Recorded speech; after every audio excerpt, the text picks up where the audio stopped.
Now, writing electron configurations and noble gas configurations can be a bit challenging at times because it gets kind of weird, especially when you're using the short form periodic table.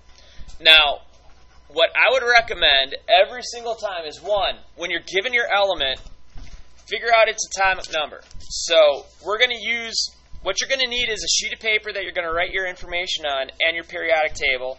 You find Fe. Now Fe, I found it, it's atomic number 26. Now, what block am I in? I'm in D block.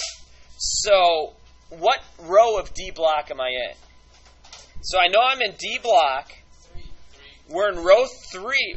We're in the third D block. So it's row 3 of D block because it's the first D block. Now, let me ask you this. How many elements are in iron that I can put as the superscript for D? 1, 2, 3, 4, 5, 6. So I get 6. Now, to write the electron,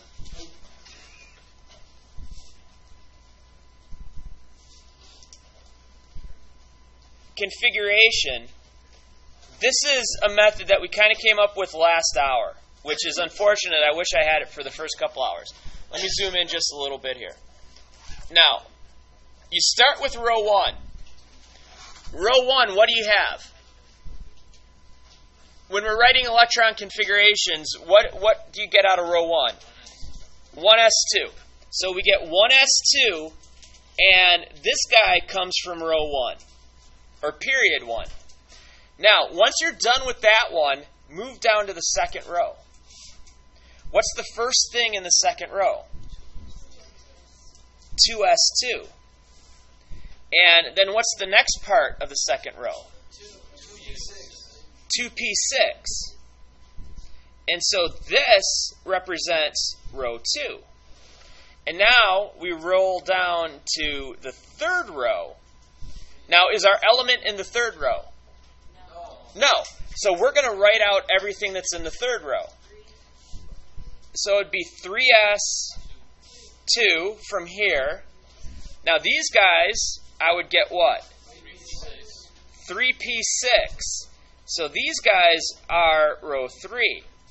Now with row 4, is iron in row 4? Yes. All right, so iron is row 4. It's right there. So now I'm going to start over here. Now, what would that one be? 4s2. Now, when we're talking about the D's, we also have to think about the F's. Do I have to go to the F's in this row? No. Because the D's are right next to the S levels. And that's one of the nice things about the short form is it'll tell you when you have to go to the F level. Right now we don't have to go to the F level, so we just have to go to the D level. So now, what's the first D level called? 3D, just like the movies. 3D. Now, how many electrons are there? 6. And we got everything we need to go. This guy is row 4, but it's not complete.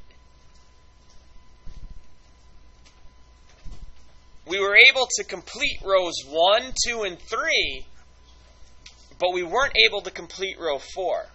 Now, does that make sense how we just went row by row as opposed to trying to figure out some fancy organizational chart that has a bunch of arrows going crisscrossing and makes you get a headache every single time you see it?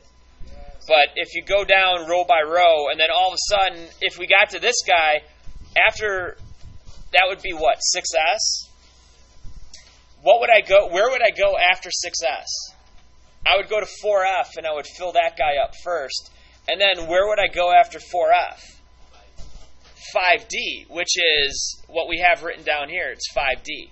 So that would tell me to go back to 5d, which is actually, this is kind of a blessing in disguise that they did this, because once we put in this big line and said, all right, that's the first guy in the D row, that tells me that I got to go back to 5d. So it's actually kind of nice that way. But now, let's get back to here, and let's talk about noble gas configuration. And what that tells us is scientists, I always say this, scientists got lazy and they said, I don't really want to write 1s2, 2s2, 2p6, 3s2, 3p6, 4s2, 3d6. I don't really want to write all that. I want to figure out a way that's going to make it a whole lot easier. Go to the row that was completed.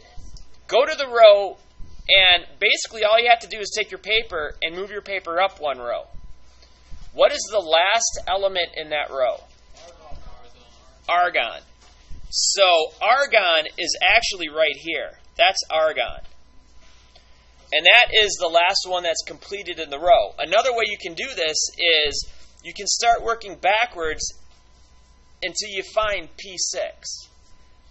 So for this,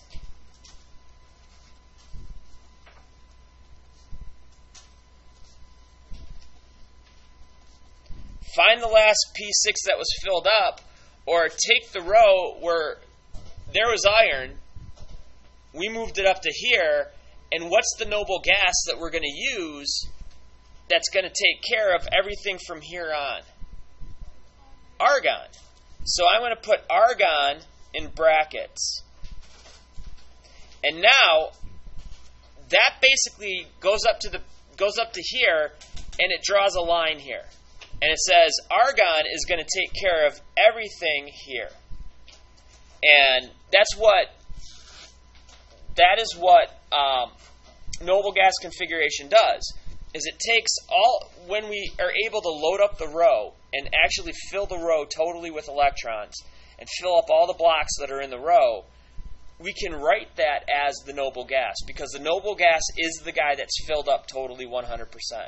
So if I write argon, hold on for your question for 1 second there. If I write argon here, now that means I've filled up to this point. Now I have to go back down here and just write what's left over down here. The cool thing is, all I have to do is write that, 4s2 and 3d6. So just by going from here to here to here to here, I get the proper order in which everything comes into play. So we don't have to remember all of our fancy little statements. We just have to remember that it starts at 1s, 2s, 3s. This guy starts at 2p, and this guy starts at 3d, and the other guy starts at 4f. And then we get both configurations out of it. So then we're in business. Questions? Yes, sir. Alright, so first, you have to do the first way to find the other way, right? No, you don't have to do the first way to find the other way. Because if I would have said, because you could have said like this, for Ag, for silver, give me the noble gas configuration.